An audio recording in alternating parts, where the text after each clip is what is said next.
Hello and welcome to Sports Fan Entertainment. 32 teams, 32 days, and today the series begins with the Tennessee Titans. For those of you who do not know, this is the series in which I preview each and every team in the NFL, one team a day over the next 32 days. Now we're beginning with the Tennessee Titans, but make sure to go down to the description box below and vote in the ranker poll that I have. That will determine the video series order. So if you want to have your team prioritized, you definitely want to vote for that team down below. So today we begin with my favorite team, the Tennessee Titans. And you know, everyone thinks that I'm a biased man, and I definitely can be from time to time. But when you accumulate my record predictions over the past 3 years for the Tennessee Titans, 6-10 in 2016, 11-5 in 2017, and 10-6 last year, you add them all up, it equals 27-21, and the Titans over the past 3 years have been 27-21. So although I'll never quite hit the mark over the past 3 years, I've been exactly on the mark. So with that said, people, this year I truly believe, I really do believe, and I've said this before, but I really do believe that this is the year of the Tennessee Titans, that this football organization is going to put forward a strong football team that will be an AFC contender. And with that said, let's go ahead and get into why. We begin with their strengths and we begin with their secondary, where each and every single position I can look at and say there is a good or even great player that is starting for this football team. We begin with the cornerbacks, Adoree Jackson. He has been a much better cover corner than I ever thought he was going to be coming out of college. He's definitely locked down the #1 cornerback spot for this football team, and he can struggle against the occasional great wide receiver like a DeAndre Hopkins, but week to week he is consistent. He's definitely one of the young ascending cornerbacks in this league, and he's a great cornerback to have right now as your #1 cornerback, and I'm hoping he can make that Pro Bowl leap this upcoming season. To me, Malcolm Butler definitely struggled early last season, but he definitely picked it up late, definitely improved late into the season. When the Titans were making that final playoff push, you really saw Malcolm Butler doing good things, and he had a number of turnovers last year for the Tennessee Titans as well. I'm looking for him to take that step forward, be more consistent for this football team, and you do know at least this, you're getting a nice veteran presence in the locker room. This is a guy that won a Super Bowl for the New England Patriots, and he hopes to win a Super Bowl for us. And Logan Ryan, a guy that's coming into his contract year, he's going to want to prove that he earns that next contract, so expect him to have a strong season as well. And then you look at the safety positions, Kevin Byard, one of the best free safeties in the NFL right now. He'll tell you on Twitter as well. And then Kenny Vaccaro next to him. The Titans bring back Kenny Vaccaro, yes. And there's some nice depth in the safety position as well, as they drafted Amani Hooker in this year's 2019 NFL draft. They also have Dane Cruikshank, who did some nice things out of last year's draft. So the secondary, absolutely love, and it's a great thing to have considering the pass rush ain't that great. It ain't bad, but ain't that great. You look at the weaknesses though for this football team, and I only can list one right now, honestly, that I look as a true weakness, that I look at and I say, that is not a good position, or at least not a decent position in terms of the totality of the league, and also looking at the Tennessee Titans as a team as well, and that's the outside linebackers. And even them, they're not bad. Don't get me wrong. Okay, I think Harold Landry will prove to be a #1 pass rusher in the NFL. I just don't know if it's gonna be this season. I think he may need another season. I expect him to get 7 or 8 sacks. I don't know if it's going to be the 10 plus that we all would like for it to be, but I think he's going to do some good things. And I also do have reservations about him in terms of his run defense as well. I think it'll take another year for him to prove himself. And then Cameron Wake, he was definitely that guy, you know, once ago, but he's a limited guy now, a guy that comes in limited duty. It can do a lot of things in limited duty, but you just can't rely upon him to play more than 500 snaps for you at this point in his career, to me, right? And then outside of those guys, they have some nice rotational guys, and a Kamala Correa, who struggled with the Ravens but found a nice home in Tennessee last season. DeAndre Walker, who they drafted in the 5th round this year, but not enough to really say that this position is solidified. They really needed that #1 pass rusher this offseason, and they didn't get him. And again, I really do feel that Harold Landry will get there, you know, in his career. I just think it might be next season and maybe not this season. We'll see. Hopefully I'm wrong upon that. So that's it. That's the only true weakness for the football team, but we do have some X factors, and we have to begin with the quarterback position, Marcus Mariota. And some people will say he deserved to be a weakness for this football team. I say no, because there's only a couple of games, maybe only one game, that I look at last season and I say the Titans lost that game because of Marcus Mariota. Marcus Mariota did not do enough in that game, and if he would have done more in that game, that they would have won that game. And to me, that's probably against the LA Chargers, and even then, we went all the way down the field and had a bad 2-point conversion play call. Outside of that, the loss of the Buffalo Bills wasn't on him, although many points weren't scored. That was on the wide receivers that day. The horrible shutout against the Baltimore Ravens, completely on the offensive line. Week 1 loss to the Dolphins, he got injured. I won't blame him. Okay, you can blame him if you want to. I won't blame him for an injury that is sustained upon him. Colts game, he didn't play. There's not games that you look at throughout his career that you point at Marcus Mariota and you say, Marcus Mariota did not do enough for us today. Now, there's definitely some games where our defense struggles, and I wish that our offense was more prolific in order to be able to compete in those games. But to me, that's not entirely on Marcus Mariota, especially the past 2 seasons. So he's an X factor for sure, but I think he's an X factor that will show up this season more than he ever has before. X factor number 2, definitely the running back position, Derrick Henry, who struggled early last season and really turned it on late. He was fantastic over the last 4 or 5 games of last season. What will he look like over a 16-game 2019 season? That's what we want to see. I think his stats will be about the same as we'll see, but it'll be more consistent throughout the season. And then the wide receivers, okay? Insert AJ Brown, insert Adam Humphries. How will they merge into this Tennessee offense? And then also look at a new offensive coordinator in Arthur Smith. How will he use all 3 of these X factors? Quarterback, running back, wide receiver. To me, he is really the main X factor when we're talking about the roster positions, so that's why I have them listed here. With that said, we move on to my statistical projections for the Tennessee Titans this season. We begin with quarterback Marcus Mariota, 3,600 passing yards, 25 touchdowns, 10 interceptions, and a 98 passer rating. Now, first, let's start with the pass rating. Yes, it seems high, but last year Mariota had a 69% completion percentage. Now, I think it's going to be low because I think he's going to go downfield more this upcoming season instead of chucking it down to Dion Lewis as he did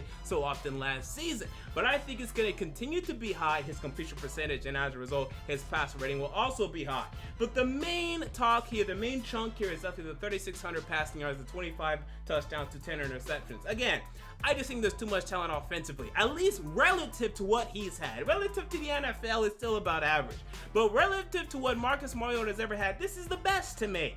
It'll definitely rival 2016 when he had DeMarco Murray and Derrick Henry, and he had a decent receiving core when Delaney Walker was on point, when Rashard Matthews was doing his thing, when Tajay Sharp would come in and do some decent things for this football team as well. It definitely rivals that, and I think it beats that. I think with Adam Humphries in there, Delaney Walker coming back, and Roger Saffold added the offensive line, I think you absolutely have to look at Marcus Mariota this season and expect a statistical output very similar to 2016, if not better. This is just what I see personnel-wise. Now, again, we don't know what to expect from new offensive coordinator Arthur Smith, but with all the talent I see offensively, I would just be shocked if his statistical projections do not match what he had in 2016. Look at running back Derrick Henry, 230 carries, 1,100 rushing yards, and 9 touchdowns. So this is about what he had last season, not much more than that, which might surprise a lot of you, but I think we're going to pass the ball more than we did last season, not rely upon him as heavily as we did late in the season, and I think Dion Lewis won't completely stink in the running game this year. I expect Dion Lewis to be able to average more than a measly 3.3 yards per carry. This is something I'm expecting. So I expect Dion Lewis to, again, take a lot of the production out of Derrick Henry and limit him a little bit, but this is still a good production for him. Good enough to earn a contract extension with John Robinson, we'll see, but still definitely alright. Wide receiver Corey Davis, 65 catches, 900 yards, 7 touchdowns. He will not break 1,000 receiving yards to me. Now, the simple reason being, again, we're adding in Adam Humphries. To me, that's 600-700 receiving yards right there. We're adding back into Lenny Walker, 600-700 right there. I have high hopes for AJ Brown as a rookie, 600-700 yards right there. You know, Deion Lewis is going to contribute 300-400. You know, the Tajay Sharp, Taywan Taylor, whoever they keep there, that's going to be 200-300. You're going to, you know, sparkle in even the occasional Derrick Henry, whatever. Then before you know it, you're already at 3,600. I just don't think there's enough production to go around for Corey Davis to break 1,000 yards. I'll still give him a possibility, but I'm only projecting 900. I would not recommend that you draft him in your fantasy leagues. So with that said, we move on to my bold predictions for the Tennessee Titans. Bold prediction number 1, Marcus Mariota finally proves himself as a franchise quarterback and earns that contract extension. So I made that video, potential 2020 Tennessee Titans quarterbacks, and although I specifically said in the video that I have absolute faith that he's gonna earn the contract extension, I saw comments after comments saying, how can you be so negative on Mariota? I'm Mr. Marcus Mariota. I was banging the table for him on this channel in 2014, 2015, when we were throwing out Zach Mettenberger and Jake Locker. Don't tell me about Marcus Mariota. I'm Mr. Marcus Mariota, and I think he proves himself this upcoming season. Bold prediction number 2. The Titans finally beat Andrew Luck, and this is bold because this is something they've been incapable of doing. They can't do it. Never have the Tennessee Titans defeated Andrew Luck. I think in week 2 they get it done, just as they defeated Deshaun Watson, the Houston Texans, week 2 last season. I think the Colts will take them lightly early in the season because the Colts are usually a team that starts slow in the season and then pick things up. So last year we had the unfortunate case of having to play them late in the season. That's why we lost. To me, early in the season, we take advantage. We beat the Indianapolis Colts in week 2. In bold prediction number 3, the Titans start the season 6-2 and are one of the NFL's hottest teams. I look at the Tennessee Titans' first 8 games. Game number 1 at the Cleveland Browns, number 2 hosting the Colts, number 3 going to Jacksonville, number 4 going to Atlanta, number 5 hosting the Bills, number 6 going to the Broncos, number 7 hosting the Chargers, and number 8 hosting the Tampa Bay Buccaneers. Now there are 3 games I highlight and I say, okay, these are difficult games, but they're not the end of the world. And that's going to Cleveland, that's going to Atlanta, and that's to me hosting the Chargers. Now some of you will say going to Jacksonville.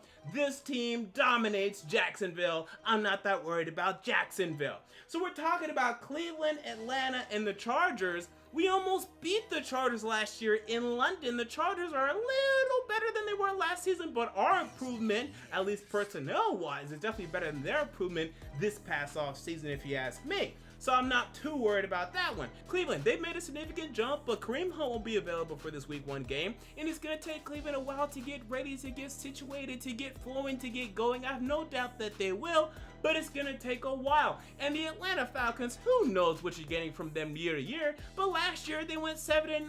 I'm not shaking in my boots about that. So I think there will definitely be losses here, but I only see 2. Which 2? If you told me today, I'll say we lose against Atlanta and LA. If you ask me today, but it could easily be Cleveland and Jacksonville for some reason. It could easily be the Colts and the Falcons, whatever.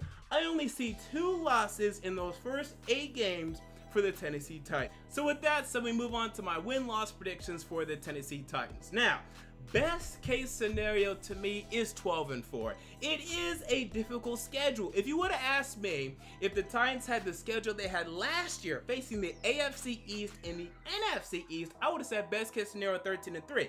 But this year they have the unfortunate case of going up against the AFC West and the NFC South. 2 difficult divisions this upcoming season in the NFL, I project. So best case scenario, only 12-4 because they're still going to lose a game to the Colts. They're going to lose a game to the Texans. They still face the Chiefs, the Saints. There are losses that will be had on this schedule, even if the Titans reach their absolute limit to me. Worst case scenario, 8-8, right? All those teams I mentioned give them problems. Maybe they still get swept by the Colts. Maybe the Jags sneak up on them. Maybe they lose in Cleveland.